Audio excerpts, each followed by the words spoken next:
ଗାନ୍ଧୀ ଜୟନ୍ତୀ। ସମ୍ମାନନୀୟ ସଭାପତି ମହୋଦୟ, ମୋର ପୂଜ୍ୟ ଗୁରୁଜୀ, ଗୁରୁମା ବୃନ୍ଦ, ମଞ୍ଚସୀନ ମାନ୍ୟବର ଅତିଥି ବୃନ୍ଦ ଏବଂ ଏଠାରେ ଉପସ୍ଥିତ ମୋର ସାନ ବଡ଼ ଭାଇ ଓ ଭଉଣୀମାନେ, ଆଜି ହେଉଛି ଅକ୍ଟୋବର 2 ତାରିଖ। ସାରା ଦେଶରେ ପାଳିତ ହେଉଛି ଜାତିର ପିତା ମହାତ୍ମା ଗାନ୍ଧୀଙ୍କ ପବିତ୍ର ଜୟନ୍ତୀ। ଏହି ଶୁଭ ଦିବସରେ ମୁଁ କିଛି କହିବାର ସୁଯୋଗ ପାଇଥିବାରୁ ନିଜକୁ ଧନ୍ୟ ମନେ କରୁଅଛି। 1869 ମସିହା ଅକ୍ଟୋବର ମାସ 2 ତାରିଖରେ ଗୁଜରାଟର ପୋରବନ୍ଦର ସ୍ଥିତ ବଣିଆ ପରିବାରରେ ଜନ୍ମଗ୍ରହଣ କରିଥିଲେ ମହାତ୍ମା ଗାନ୍ଧୀ। ତାଙ୍କ ପିତାଙ୍କ ନାମ କାବା ଗାନ୍ଧୀ ଏବଂ ମାତାଙ୍କ ନାମ ପୁତଲି ବାଇ।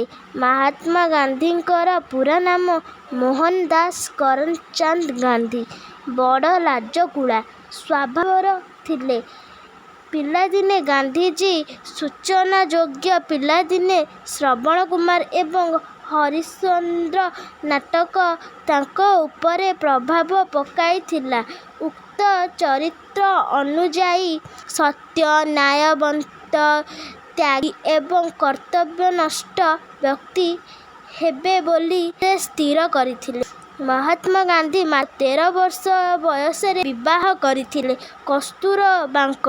ଗାନ୍ଧୀଜୀ ଇଂଲଣ୍ଡରୁ ଓକିଲାତି ପାଶ୍ କରି ଭାରତକୁ ଆସି ବମ୍ବେ ଏବଂ ରାଜକୋଟଠାରେ ଓକିଲାତି ବ୍ୟବସାୟ କଲେ। କିଛିଦିନ ପରେ ଗାନ୍ଧୀଜୀ ଦକ୍ଷିଣ ଆଫ୍ରିକା ଯାଇଥିଲେ। ଆଫ୍ରିକାରେ କଳା-ଗୋରା ଭେଦ ଦେଖି ସଂଶୟମାନ ହୋଇ ପଡ଼ିଲେ। ସେ ସତ୍ୟାଗ୍ରହ ଆନ୍ଦୋଳନ ଚଳାଇ ସେମାନଙ୍କର ନ୍ୟାଯ୍ୟ ଦାବୀ